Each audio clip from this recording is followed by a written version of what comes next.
شاید سارے مجمع نے غور ہی نہیں کیا میں کیا عرض کر گیا. یعنی آپ نیٹ کے اوپر سرچ کیجئے تو تاریخ انبیاء کے نام سے بہت سی کتابیں مل جائیں گی, لیکن علامہ مجلسی کی حیات القلوب جو ہے اس میں انہوں نے تمام انبیاء کے سلسلے میں جو کچھ لکھا, ان کا جناب آدم کے لیے مثلا امام جعفر صادق نے یہ فرمایا, امام محمد باقر علیہ السلام نے یہ فرمایا, جناب موسیٰ کے لیے امام موسیٰ کاظم نے یہ فرمایا. تو جو کچھ لکھا وہ انبیاء کے حوالے سے لکھا. تو علامہ مجلسی نے جناب داؤد کا جہاں تذکرہ کیا ہے, سنی عزیزوں, بڑی قیامت کی چیز عرض کر رہا ہوں, اس میں وہ تحریر فرماتے ہیں کہ اللہ نے جناب داؤد سے کہا. دیکھیں بڑی فیصلہ کن بات ہے کہ جناب داؤد سے اللہ نے کہا کہ اے داؤد اپنی قوم کے ظالموں اور جباروں سے کہہ دو. خدا کے لیے بہت بیدار ہو کے سنیں کیا کہا, کہ اپنی قوم کے, دیکھیں آج ایک مسئلہ حل ہوگا انشاءاللہ, کہ اپنی قوم کے ظالموں اور جباروں سے کہہ دو. کیا کہہ دو؟ کہ ان سے کہہ دو کہ تم میرا ذکر نہ کیا کرو. خدا کے لیے بھائی بیدار ہوئیے, خدا کے لیے بہت توجہ آپ حضرات کی طرف. صلوات پڑھے بر محمد و آل محمد. سنا آپ نے یا نہیں سنا؟ اس کا مطلب یہ ہوا کہ ظالم کو خالی امامت جماعت نہیں بلکہ اللہ کو ان کا ذکر الہی کرنا بھی اچھا نہیں لگتا. سمجھ میں آپ, ذکر الہی کرنا بھی اچھا نہیں لگتا. کہ اے داؤد اپنی قوم کے, اپنی ملت کے, سنیے گا, ظالموں اور جباروں سے کہہ دو کہ وہ میرا ذکر نہ کیا کریں, اس لیے کہ میری شان کیا ہے. اب میں اپنی طرف سے عرض کر رہا ہوں کہ فَاسْكُرُونِي أَذْكُرْكُمْ, کہ تم میرا ذکر کرو تو میں تمہارا ذکر کروں گا. تو اللہ کہہ رہا ہے کہ اپنی قوم کے ظالموں اور جباروں سے کہہ دو کہ وہ میرا ذکر نہ کیا کریں, اس لیے کہ جب وہ میرا ذکر کرتے ہیں تو میں ان کا ذکر کرتا ہوں اور میں ان کا ذکر لعنت کے ساتھ کرتا ہوں.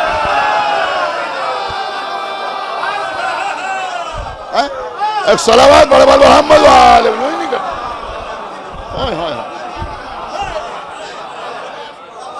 ایک صلوات اپنا پر محمد و آل محمد. ان کا ذکر کیسے کرتا ہوں؟ دیکھیں قبلہ سارا مسئلہ حل ہو گیا. ایک صلوات پڑھے پر محمد و آل محمد. توجہ فرمائی آپ نے یا نہیں توجہ فرمائی؟ بھیا لوگ اسی میں الجھے ہوئے ہیں کہ یزید نے امام حسین کا قتل کیا, اس پر لعنت کی جائے یا نہ کی جائے. اما یزید قتل کرے, آپ اسی میں بحث میں پڑھے ہیں کہ وہ قابل لعنت ہے. بھئی اس حدیث کی روشنی میں اگر یزید نماز بھی پڑھے تب بھی قابل لعنت ہے. ایک صلوات پڑھے پر محمد و آل محمد. ایک صلوات پڑھا پر محمد و آل محمد. اپنی قوم کے ظالموں اور جباروں سے کہہ دو, اپنی قوم کے ظالموں اور جباروں سے کہہ دو کہ اگر وہ مجھے یاد کرتے ہیں تو میں بھی انہیں یاد کرتا ہوں, اور جب میں انہیں یاد کرتا ہوں تو لعنت کے ساتھ یاد کرتا ہوں, یعنی میں ان پر لعنت کرتا ہوں. تو اب سوال یہ ہے کہ وہ ظالم ہے کون؟ وہ ظالم ہے کون؟ عام طور پہ ہم سمجھتے ہیں کہ جو تلوار سے کسی کا گلا کاٹ دے وہ ظالم, جو کسی کا گھر جلا دے وہ ظالم, جو کسی کا مال چھین لے وہ ظالم, جو کسی کا حق غصب کر لے وہ ظالم. بے شک وہ ظالم, لیکن آئیے قرآن سے پوچھیں کہ اظلم کون ہے؟ قبلہ ایک صلوات پڑھے پر محمد و آل محمد. دیکھیں خدا کے لیے میں بچوں سے کہہ رہا ہوں کہ کان کھول کے نہ سنو بلکہ دل کھول کے سنو. ایک صلوات پڑھے پر محمد و آل محمد. کہ حقیقت میں ظالم تو سمجھ میں آ گیا. تو اگر کوئی ظالم ہے تو اللہ اس پہ لعنت کرتا ہے, تو اگر اظلم ہے, اظلم کا مطلب کیا ہوتا ہے؟ کہ بہت بڑا ظالم. ظالم اور اظلم یعنی بہت بڑا ظالم. اب یہ بہت بڑا ظالم ہے کون؟ سورہ بقرہ پڑھیے, پہلا پارہ جہاں پہ تمام ہوتا ہے. سورہ بقرہ تو تقریباً 2.5 پارے پر محیط ہے, تو پہلا پارہ جہاں پہ ختم ہوتا ہے آخری صفحے پر, آخری سطروں میں دیکھیے گا تو میری بات آپ کی سمجھ میں آ جائے گی. خداوند عالم ارشاد کیا فرما رہا ہے؟ ارشاد رب العزت ہو رہا ہے کہ وَمَنْ أَظْلَمُ. انشاءاللہ کوئی سمجھدار اب خاموش نہیں رہے گا. اللہ کیا کہہ رہا ہے کہ وَمَنْ أَظْلَمُ. اللہ کہہ رہا ہے کہ وہ اظلم ہے, ظالم نہیں. کیا ہے؟ اظلم ہے. کون اظلم ہے؟ گھر جلانے والا نہیں, قتل کرنے والا نہیں, مال لوٹنے والا نہیں. پھر اظلم کون ہے؟ ومن اظلم ممن کتم شہادتن. کیا سن رہے ہیں یہاں؟ اندہ من اللہ. اللہ کیا کہہ رہا ہے کہ وہ اظلم ہے جو ایک شہادت کو چھپاتا ہے. بھیا صلوات برابر محمد وآل محمد. سن رہے ہیں میں نے بھائی ایک صلوات برابر محمد وآل محمد. وہ اظلم ہے. تو کس کو سکھاتا ہے؟ ایک صلوات اور برابر محمد وآل محمد.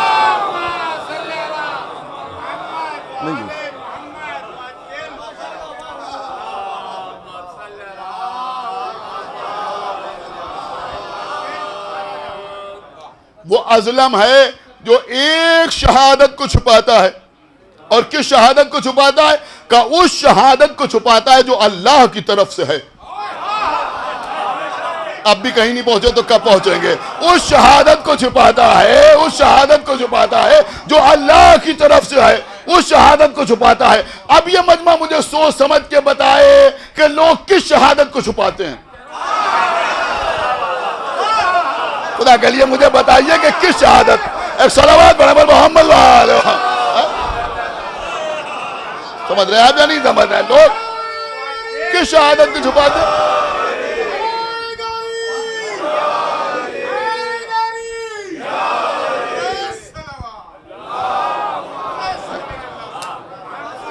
یا وہ کون سی شہادت ہے جسے لوگ چھپاتے ہیں؟ دیکھیں، ایک ہوتا ہے کلمہ طیبہ لا الہ الا اللہ محمد الرسول اللہ علی ولی اللہ. ایک ہے کلمہ شہادت اشہد ان لا الہ الا اللہ واشہد ان محمد الرسول اللہ واشہد ان علی ولی اللہ. یہ تین شہادتیں ہیں نا. ایک اللہ کی وحدانیت کی شہادت، ایک محمد کی رسالت کی شہادت، ایک علی کی ولایت کی شہادت. سنا آپ نے یا نہیں سنا؟ ایک اللہ کی وحدانیت کی شہادت، ایک محمد کی رسالت کی شہادت، ایک علی کی ولایت کی شہادت. اللہ کیا کہہ رہا ہے کہ وہ اظلم ہے جو تینوں شہادتوں کو نہیں، دو شہادتوں کو نہیں، بلکہ ایک شہادت کو چھپاتا ہے. ایک شہادت کو چھپاتا ہے. اب آپ ہمیں بتائیں کہ ساری دنیا میں کون مسلمان ہے جو اشہد ان لا الہ الا اللہ نہیں کہتا؟ سنایا؟ اس کا مطلب یہ ہوا کہ اس شہادت کو کوئی نہیں چھپاتا. کون ہے جو اشہد ان محمد رسول اللہ نہیں کہتا؟ یعنی محمد کی رسالت کی شہادت کو بھی کوئی نہیں چھپاتا. تو پھر چھپایا کس شہادت کو جاتا ہے؟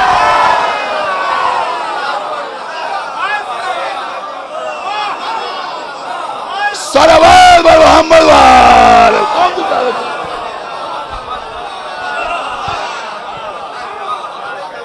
ایک صلوات بر محمد وآل.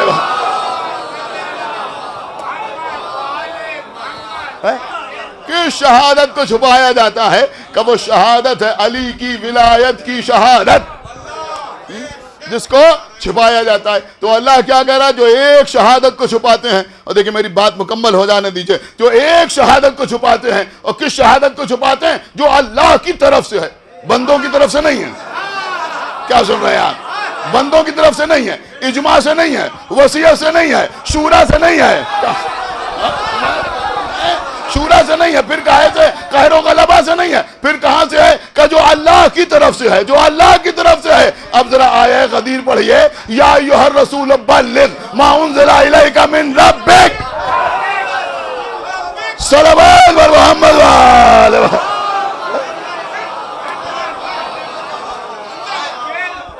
ایک صلوات اور پڑھتے بر محمد وآل.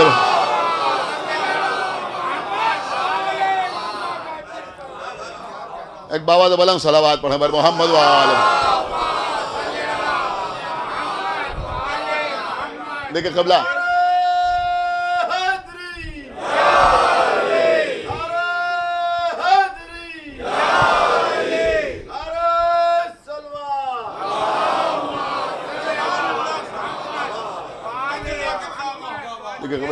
ڈاکٹر صاحب کا حکم تھا میں اعلان کر دوں کہ کل آخری مجلس ہے اس خمسہ مجالس کی، اور کل مجلس ٹھیک 7 بجے وقت کی پابندی کے ساتھ شروع ہو جائے گی. آپ حضرات سے گزارش ہے کہ کل وقت مقررہ پر تشریف لے آئیں، اس لیے کہ اس مجلس کے بعد ایک اور قدیمی مجلس محلے میں ہوتی ہے. لہذا کل مجلس بالکل وقت کی پابندی کے ساتھ ٹھیک 7 بجے شروع ہو جائے گی. آپ حضرات ایک صلوات پڑھیں بر محمد وآل.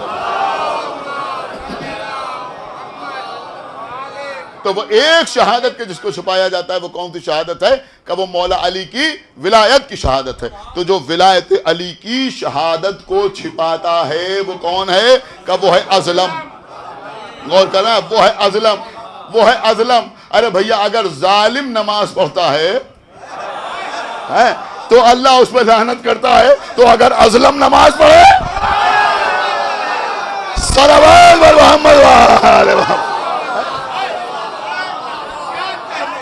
ایک بابا تو بولا صلوات بر محمد وآل محمد. ازلم جو ولایت علی کی شہادت کو چھپاتا ہے، جو ولایت علی کی شہادت کو چھپاتا ہے. اور یہ وہ اہم ترین اعلان تھا جس کے لیے اللہ نے رسول سے کہا کہ اگر یہ نہ پہنچایا تو کچھ نہ پہنچایا، اگر یہ نہ پہنچایا تو کچھ نہ پہنچایا. کچھ لوگ سمجھتے ہیں کہ صاحب مجلس میں خطابت سے کام لیا جا رہا ہے. اب میں کیا آپ کے سامنے عرض کروں کہ یہ خطابت بھی سب کے بس کا کام نہیں. ایک صلوات پڑھے بر محمد وآل محمد. بعض باتیں لوگ ایسے کہہ دیتے ہیں صاحب شاعری ہے. ہاں شاعری ہے، شاعری ہے، کوئی معمولی مسئلہ ہے؟ معمولی مسئلہ ہے. یہ موزونیت کی نعمت جو ہے یہ اللہ عطا کرتا ہے، ورنہ آدمی کی سمجھ ہی میں نہیں آتا کہ طوفان اور طوفان میں کیا فرق ہے. ایک صلوات پڑھے بر محمد کیا سمجھ، ایک صلوات اور پڑھتے بر محمد سر پٹک دے تو اس کی سمجھ میں نہ آئے. ایک صلوات اور پڑھے بر محمد وآل محمد. تو سنیے عزیزوں، خطابت کسے کہتے ہیں؟ پوری توجہ آپ حضرات کی چاہتا ہوں. اب میں آپ کے سامنے خطابت ہی عرض کر رہا ہوں. اللہ نے رسول سے کہا، کیا کہا؟ کہ اگر یہ نہ پہنچایا تو کچھ نہ پہنچایا، یہ نہ پہنچایا تو کچھ نہ پہنچایا. اگر علی کی ولایت کا اعلان نہ کیا تو گویا آپ نے کار رسالت انجام ہی نہیں دیا. اب لوگ کیا بیان کرتے ہیں؟ اگر کار رسالت انجام نہیں دیا اس کا مطلب یہ ہوا کہ نماز نہیں پہنچائی، اس کا مطلب یہ ہوا کہ روزہ نہیں پہنچایا، اس کا مطلب یہ ہوا کہ حج نہیں پہنچایا، اس کا مطلب یہ ہوا کہ زکوٰۃ نہیں پہنچائی. بے شک یہ ساری چیزیں اپنی جگہ ہیں، لیکن پیغمبر کی رسالت صرف انہی چیزوں تک محدود نہیں ہے، بلکہ پیغمبر کا مسئلہ یہ ہے کہ فما محمد الا رسول، محمد کچھ نہیں ہے سوائے اس کے کہ اللہ کے رسول ہیں. یہ اٹھیں تو اٹھنا کار رسالت، یہ بیٹھیں تو بیٹھنا کار رسالت، یہ بولیں تو بولنا کار رسالت، یہ چلیں تو چلنا کار رسالت، یہ خاموش رہیں تو خاموش رہنا کار رسالت، یہ جنگ کریں تو جنگ کرنا کار رسالت. میں غلط تو نہیں عرض کر رہا ہوں. یہ صلح کریں تو صلح کرنا کار رسالت، یہ کسی گھر میں قیام کریں تو قیام کرنا کار رسالت، یہ کسی ڈیوڑھی پر سلام کریں تو سلام کرنا کار رسالت. ایک صلوات پڑھے بر محمد وآل محمد. یہ کسی سے اپنی محبت کا اظہار کریں تو محبت کا اظہار کرنا کار رسالت، یا حالت سجدہ میں پشت سے کسی کو اتر جانے کا انتظار کریں تو انتظار کرنا کار رسالت. ایک جملہ عرض کر رہا ہوں، شاید کوئی سمجھدار خاموش نہ رہے کہ بھئی یہ محمد ہیں کہ یہ کسی راستے پر چلیں تو چلنا کار رسالت، یہ کسی کی گود میں پلیں تو پلنا کار رسالت. صلوات پڑھے بر محمد وآل محمد. ایک صلوات اور پڑھے بر محمد وآل محمد. کیا سن رہے ہیں؟ ان کا چلنا بھی کار رسالت، ان کا گود میں پلنا بھی کار رسالت. اب کوئی کہے کہ صاحب اپنی اپنی باتیں کر دیں، ہماری بات نہیں کی، تو چلیے آپ کی بھی بات کیے دے رہے ہیں. اگر محمد کسی کو اپنی بزم میں بیٹھنے کی جگہ دیں تو یہ جگہ دینا بھی کار رسالت. یعنی محمد اگر کسی کو اپنا صحابی بنائے تو صحابی بنانا بھی کار رسالت. ہم متاثر نہیں ہیں، ہم سیدھی بات کرتے ہیں. ہم نے اہل بیت والی باتیں بھی کی. اب یہ بھی سنیے کہ اگر پیغمبر کسی کو صحابی بنائے تو صحابی بنانا بھی کار رسالت. پیغمبر کسی سے عقد کریں، کیا سن رہا ہے یہ مجمع؟ تو عقد کرنا بھی کار رسالت. صرف خدیجہ سے نہیں، صرف میمونہ سے نہیں، صرف ماریہ قبطیہ سے نہیں، صرف ام سلمہ سے نہیں، پیغمبر کسی سے بھی عقد کریں.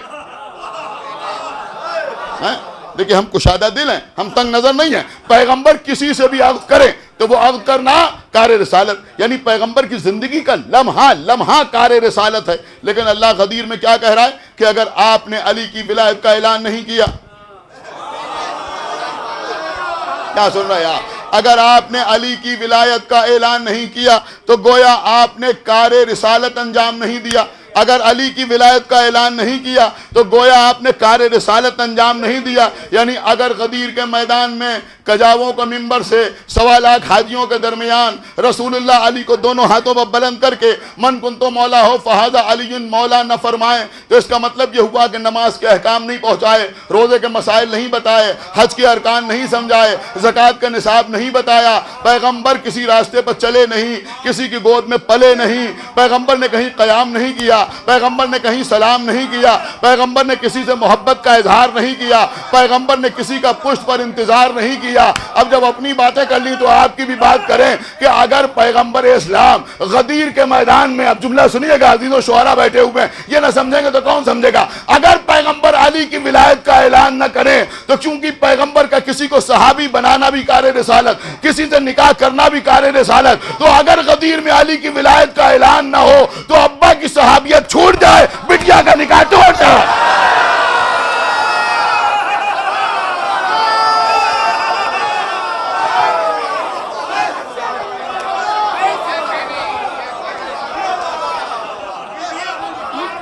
ایک صلوات بڑے بڑے محمد والے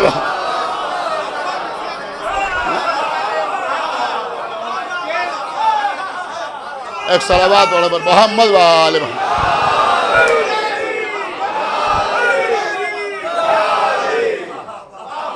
بس کر لو. ایک صلوات اور بڑے بڑے محمد والے. تو عزیزوں میں عرض یہ کر رہا تھا کہ کسی کے ساتھ وہ سلوک کرنا جس کا وہ مستحق ہے, اسی کا نام ہے عدل. حسین کا نام لیا جائے تو علیہ السلام کہا جائے, یہ عدل ہے. یزید کا نام لیا جائے تو لعنت اللہ کہا جائے, یہ عدل ہے. آج کچھ لوگ یزید کو لعنت سے بچانا چاہتے ہیں, سمجھ رہے ہیں, یزید کو لعنت سے بچانا چاہتے ہیں. آپ واٹس ایپ پر دیکھتے ہیں, آپ فیس بک پر دیکھتے ہیں, عجیب عجیب عجیب عجیب تھیوریز سامنے لائی جاتی ہیں, عجیب عجیب لاجکس پیش کی جاتی ہیں, عجب فلسفے, عجب منطق پیش کی جاتی ہے.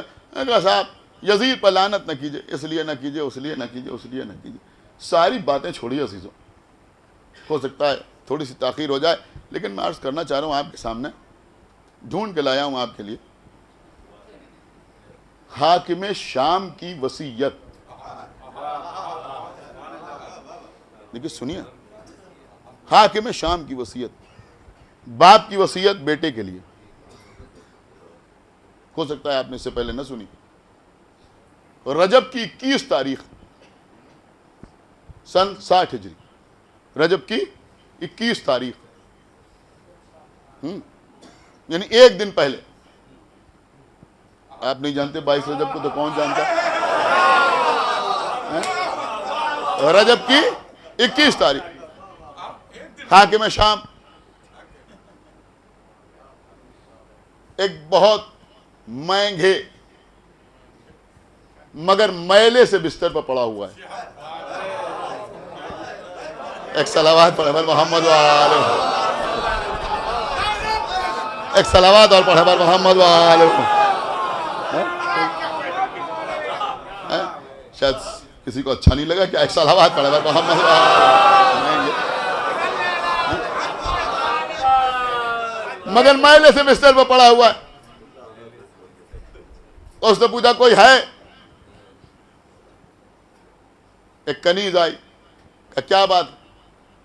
کہ حکومت کے کسی ذمہ دار کو بلا لاؤ, میں اپنے بیٹے کے نام وصیت کرنا چاہتا ہوں. اس کی حالت خراب ہے اور اس کا نابکار بیٹا شکار کھیلنے گیا ہوا ہے. دیکھیے یہ تاریخ ہے, خدا کے لیے بہت توجہ کے ساتھ سنیے گا. یہاں پر بچے بھی بیٹھے ہوئے ہیں, یہی موقع تبلیغ کے بھی ہوتے ہیں. بیماری کے عالم میں باپ کی خبر نہ لینا. ایک صلوات پڑھے بر محمد وآل محمد. اب سمجھنا آپ کا کام ہے. ایک صلوات پڑھے بر محمد وآل محمد. یہ فکر کہاں جا رہی ہے؟ بیٹا جو ہے وہ شکار کھیلنے گیا ہوا. اس نے کہا کہ کوئی حکومت کے ذمہ دار ہو تو بلا لاؤ. قسم خدا کی عجیب وصیت. آپ بھی محسوس کریں گے, واہ واہ کے لیے نہیں, صرف پیغام آپ تک پہنچانے کے لیے. واہ واہ جتنی ہونا اتنی ہو چکی. کنیز گئی اور 2 اشخاص کو بلا کے لائی. ایک کا نام ضحاک ابن قیس، یہ پولیس ڈپارٹمنٹ کا چیف، دوسرا مسلم ابن عتبہ، یہ ناظم خزانہ، ان دونوں کو بلا کے کنیز لائی۔ حاکم شام نے کہا بیٹھو، یہ دونوں بیٹھ گئے۔ حاکم شام نے کہا قلم و کاغذ لایا جائے، کچھ بھی اپنی طرف سے نہیں پڑھ رہا ہوں۔ جیسے ہی حاکم شام نے کہا قلم و کاغذ لایا جائے، فوراً قلم و کاغذ سامنے آ گئے۔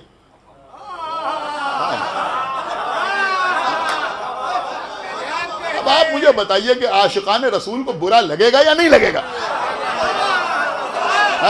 ایک صلوات پڑھیں پر محمد و آل محمد۔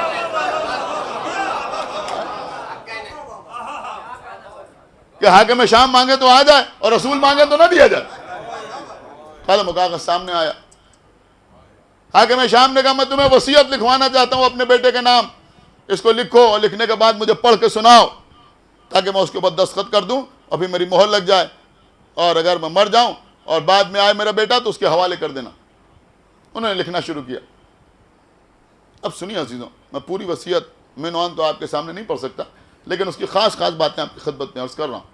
حاکم شام نے اپنے بیٹے کو لکھا کہ بیٹا، شاید دنیا میں کسی باپ نے اپنے بیٹے پر اتنے احسانات نہیں کیے ہوں گے جو احسانات میں نے تیرے اوپر کیے۔ اس کے بعد ایک جملہ ہے، جی چاہے تو بولیے گا، جی چاہے تو نہ بولیے گا، باپ کا خیال بیٹے کے لیے۔ حاکم شام نے لکھا کہ بیٹا، تجھے اندازہ نہیں ہے کہ میں نے تیرے اوپر کتنا بڑا احسان کیا ہے کہ تیرے جیسے کمینے کو شریفوں کی گردن پر مسلط کر دیا۔ ایک صلوات پڑھے پر محمد و آل، تیرے جیسے ایک صلوات اور پڑھے پر محمد و آل محمد۔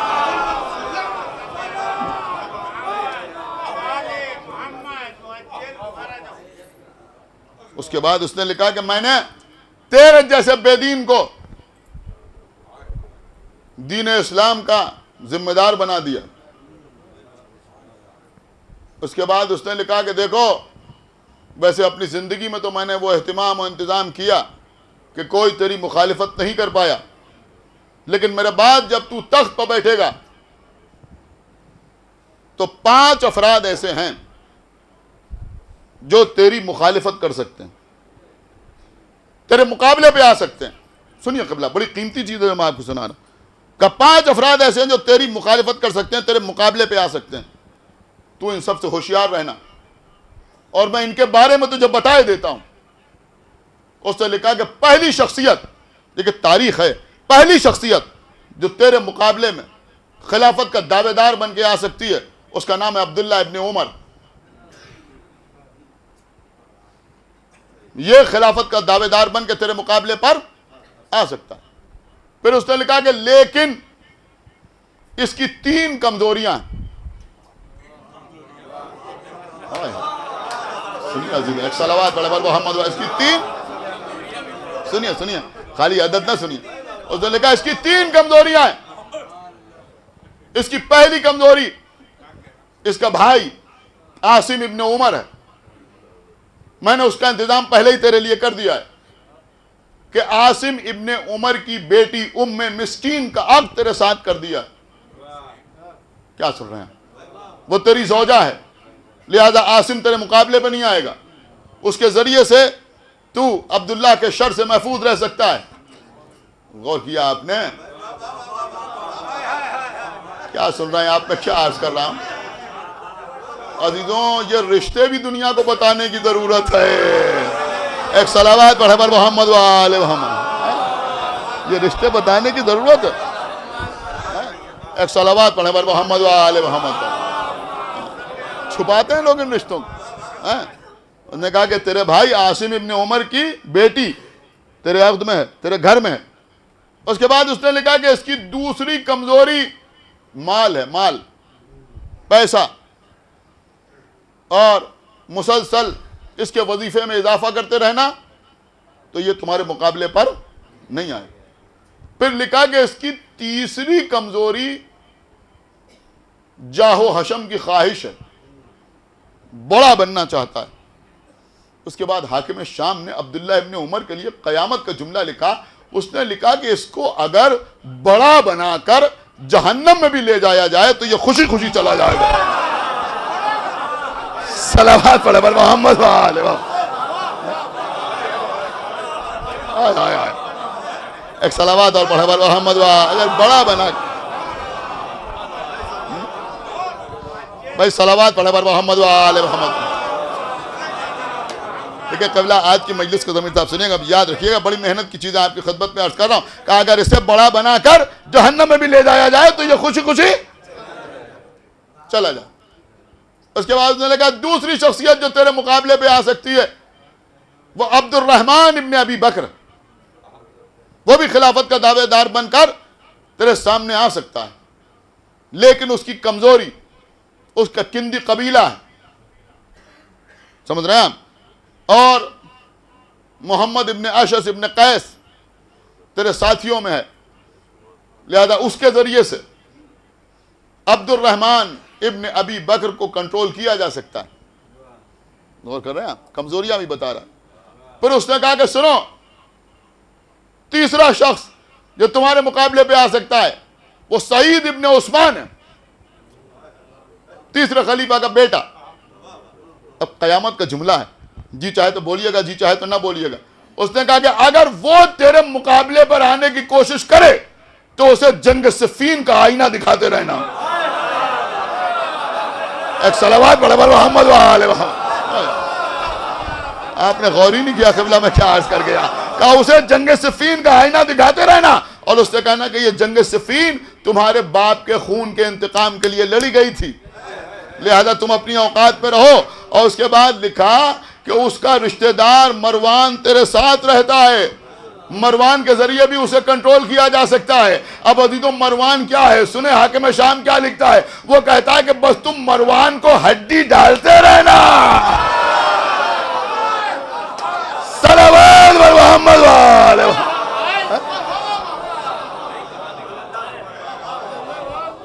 تو وہ بھی کنٹرول رہے. ایک صلوات اور پڑھے بر محمد وآلہ محمد. مروان کو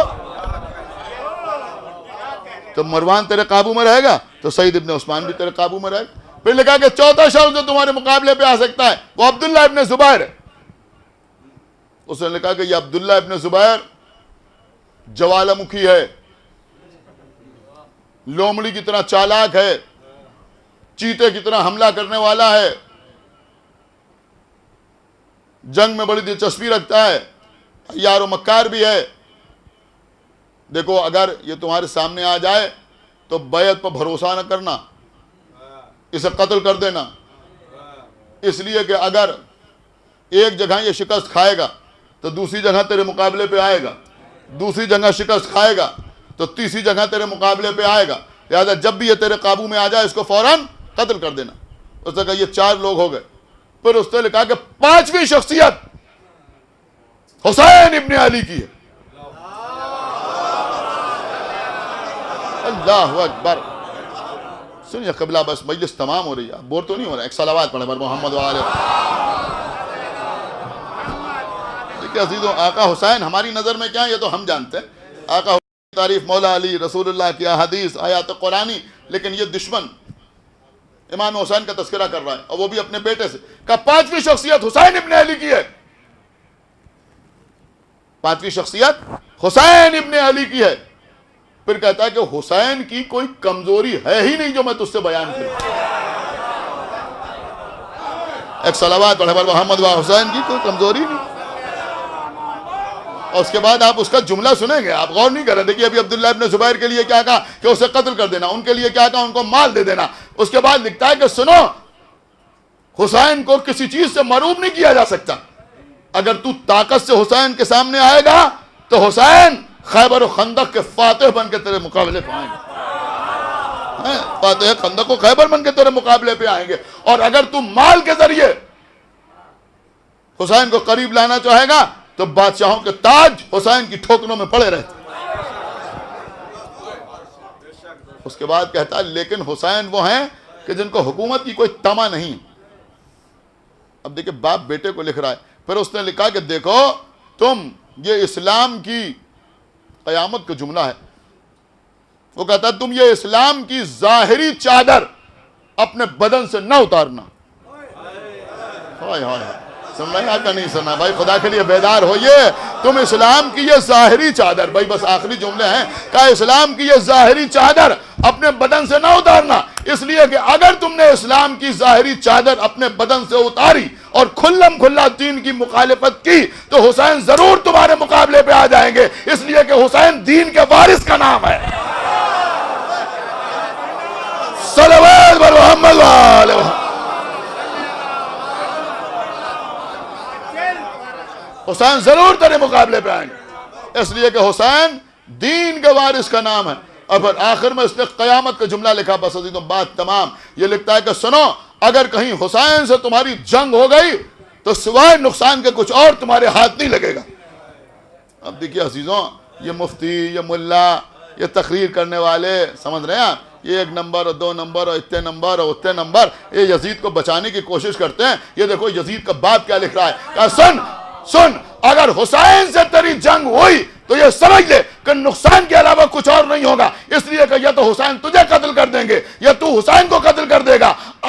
اگر حسین نے تجھے قتل کیا تب بھی دنیا تجھ پر لعنت کرے گی، اور اگر تو نے حسین کو قتل کیا تب بھی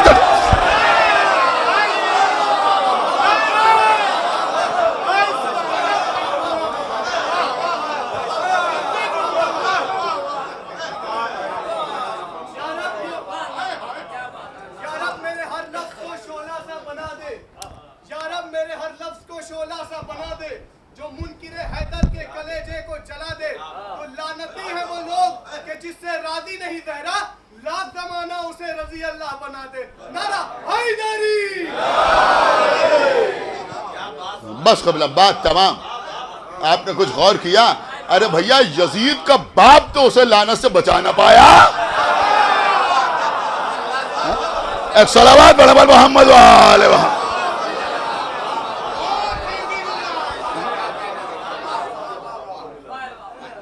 بس بات تمام. عزیزوں، یہ امام حسین علیہ السلام کی عزاداری، یہ جو ظالم پر لعنت ہے، شہید رابع نے اپنی کتاب نزہہ اثنا شریعہ میں تحریر کیا ہے کہ یہ دشمنان اہل بیت پر لعنت ذکر اللہ میں شامل ہے. ایک صلوات پڑھے بر محمد وآل محمد. بات کر رہے ہیں آپ، یہ عزا امام حسین علیہ السلام. عزیز لوگ اسی لیے پریشان ہیں کہ جب لوگ روئیں گے، جب لوگ ماتم کریں گے، جب لوگ عزا کریں گے تو پھر پوچھا جائے گا کہ یہ کیوں رو رہے ہیں؟ کہ حسین کو کربلا کے میدان میں 3 دن کا بھوکا پیاسا شہید کیا تھا. تو پوچھا جائے گا کس نے شہید کیا؟ کہ یزید نے حکم دیا حسین کی قتل. یزید کون تھا؟ تو پھر بات بہت دور تک جائے گی. عزیزوں، یہ عزا حسین، اس کی بنا کہاں سے ہوئی؟ کل میں نے آپ کے سامنے عرض کیا تھا کہ جب لٹا ہوا قافلہ لوٹ کے مدینے آیا تو مدینے کے رہنے والے امام زین العابدین علیہ السلام کے پاس آتے تھے، امام کے سامنے آگے بیٹھتے تھے اور امام سے پوچھتے تھے کہ کربلا میں کیا کیا ظلم ہوئے. ہمارے چوتھے امام کربلا کے مسائل بیان کرتے تھے، لوگ چیخیں مار مار کر روتے تھے.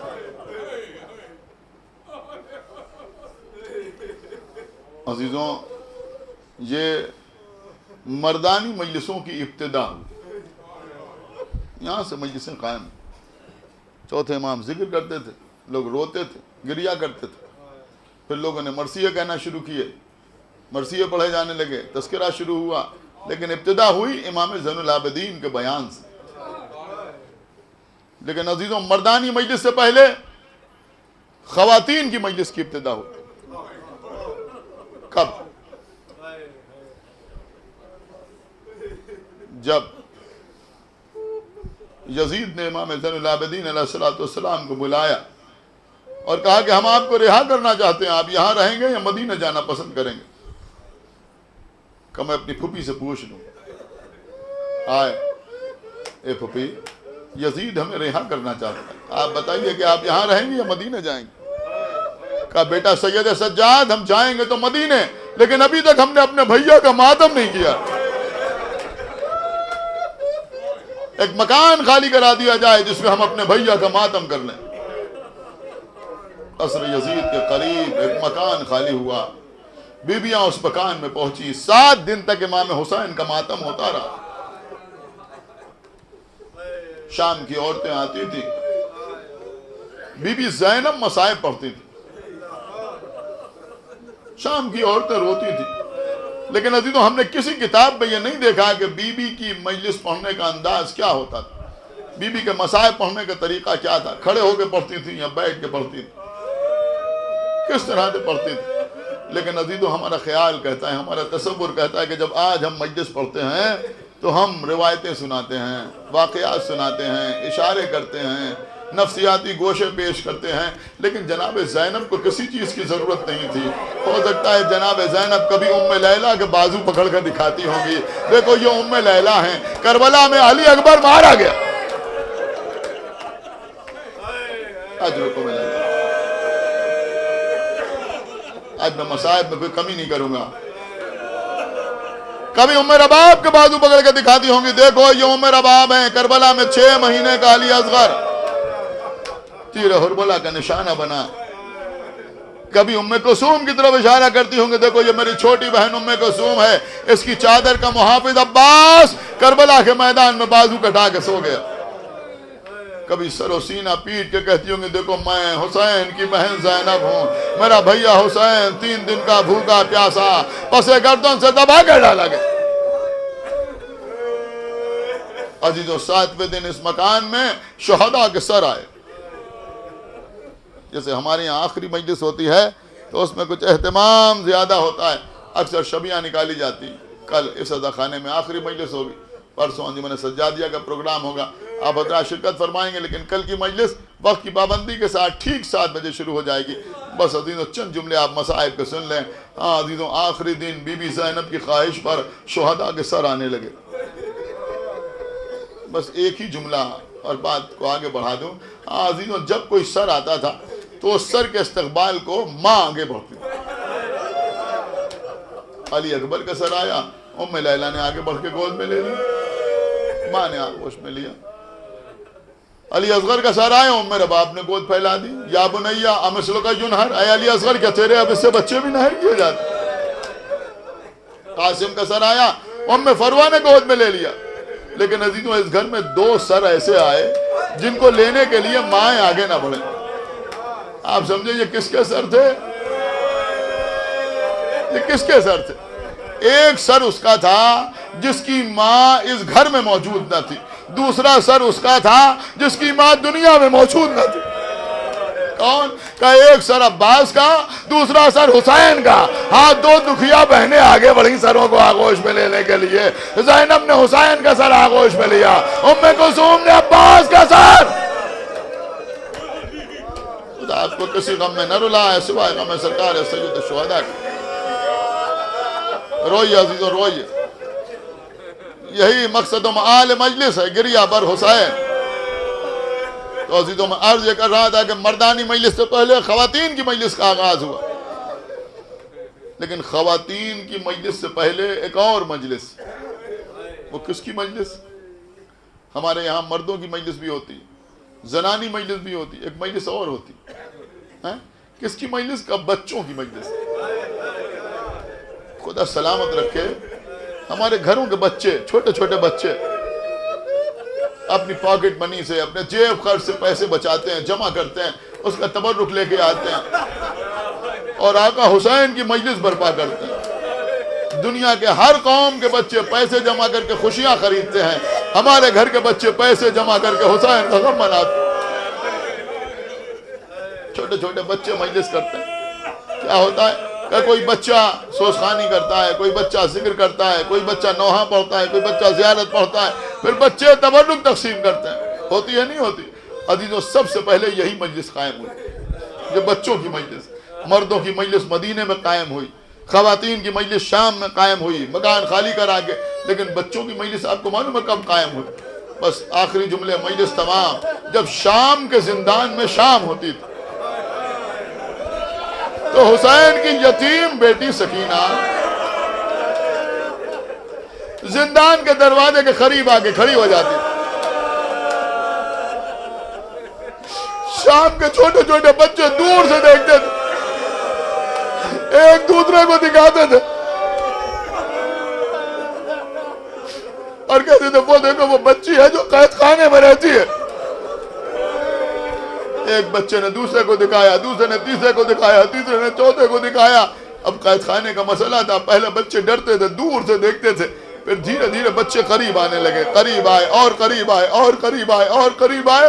پھر بچے بی بی سکینہ سے باتیں کرنے لگے. آپ کو معلوم ہے باتیں کیا ہوتی تھی؟ سوال کرتے تھے, اے بی بی تم قید خانے میں کیوں رہتی ہو؟ کوئی بچہ پوچھتا تھا بی بی تمہارا جرم کیا ہے؟ کسی بچے نے پوچھا بی بی تمہارے بابا تمہیں قید خانے سے لے کیوں نہیں جاتے؟ اور سنیں گے اے بی بی یہ تمہارا دامن جلا ہوا کیوں ہے؟ اے بی بی یہ تمہارے رخسار نیلے کیوں ہیں؟ اے بی بی یہ تمہاری کانوں کی لمیں پھٹی ہوئی کیوں ہیں؟ اب بی بی ان باتوں کے جواب دیتی تھی, اور جو بی بی جواب دیتی تھی وہی مجلس ہوتی تھی. کبھی کبھی بی بی بچوں سے پوچھتی تھی خود, بچوں تمہارے بابا تم کو چاہتے ہیں یا نہیں چاہتے؟ تو ہر بچہ کہتا تھا ہمارے بابا ہمیں بہت چاہتے ہیں, بڑی محبت کرتے ہیں. کسی بچے نے آگے بڑھ کے کہا کہ ہم تو اپنے بابا کے پہلو میں سوتے ہیں. بی بی نے کہا تم پہلو میں سوتے ہو, میں اپنے بابا کے سینے میں سوتی تھی. پھر فرماتی تھی بچوں میرا بابا کربلا کے میدان میں 3 دن کا بھوکا پیاسا پس گردن سے ذبح کر ڈالا گیا. کبھی پوچھتی تھی بچوں تمہارے چچا بھی ہیں؟ تو بچے کہتے تھے ہاں ہمارے چچا بھی ہیں, ہمیں بہت چاہتے ہیں.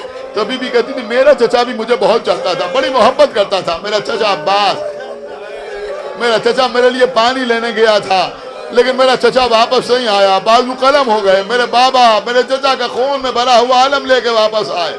بچے سینے پہ ہاتھ مار مار کے روتے تھے, گریا کرتے تھے. کبھی کہتی تھی بچوں تمہارا کوئی بڑا بھائی بھی ہے؟ بچے اپنے بھائی کے صفات بیان کرتے تھے. بی بی کہتی تھی میرا بھی ایک بڑا بھائی تھا جو صورت میں, سیرت میں, رفتار میں, گفتار میں اللہ کے نبی سے مشابہ تھا. میرے بھیا کے سینے میں برچی کی آنی ٹوٹ گئی. بچے روتے تھے. عزیزوں بڑا دردناک منظر ہوتا تھا کہ جب بی بی دیکھتی تھی کہ کسی بچے کی آغوش میں اس کا کوئی ششمہا بھائی بہن ہے تو زندان کی سلاخوں سے ہاتھ باہر نکالتی تھی, اس بچے کے سر پہ ہاتھ پھیرتی تھی, اللہ تمہارے بھائی کو زندہ و سلامت رکھے. ارے میرے بھی ایک ششمہا بھائی تھا, میں اپنے بھیا کو جھولا جھلاتی تھی, میں اپنے بھیا کو گود میں کھلاتی تھی. ارے میرا بھیا پیاسا تھا. بچے پوچھتے تھے کہ تمہارا بھیا پیاسا تھا تو اسے پانی ملا یا نہیں ملا؟ تو بی بی کہتی تھی میرے بابا میرے بھیا کو پانی پلانے کے لیے لے گئے. کسی بچے نے کہا تب تو تمہارا بھیا سیراب ہو گیا. کہا رے کہاں سیراب ہوا؟ جب میرے بابا واپس آئے تو میرا بھیا 3 بار کے تیر سے شہید ہو چکا تھا. قبلہ یہ مجلسوں کا سلسلہ جاری رہا, لیکن ایک ایسا بھی دن آیا کہ جب یہ بچے زندان کے سامنے آگے کھڑے ہوئے, کچھ دیر انتظار کرتے رہے کہ ہماری ذاکرہ آئے, لیکن جب بی بی نہ آئی تو پکارنا شروع کیا, اے بی بی کہ ہم کو کربلا کے واقعات نہ سناؤ گی, اے بی بی کہ ہم کو اپنے گھر کے مصائب نہ سناؤ گی. بس عزیزوں ایک مرتبہ کانوں میں زنجیر کی جھنکار کی آواز آئی. اب جو بچوں نے دیکھا تو کیا دیکھا کہ وہ بچی نہیں آ رہی ہے بلکہ ایک بیمار چلا آ رہا ہے جس کے ہاتھوں میں ہتھکڑیاں ہیں, پیروں میں بیڑیاں ہیں, گلے میں توقے خاردار ہے. بیمار نے آگے کہا بچوں ارے کس کا انتظار کر رہے ہو؟ تمہاری ذاکرہ کل اپنے بابا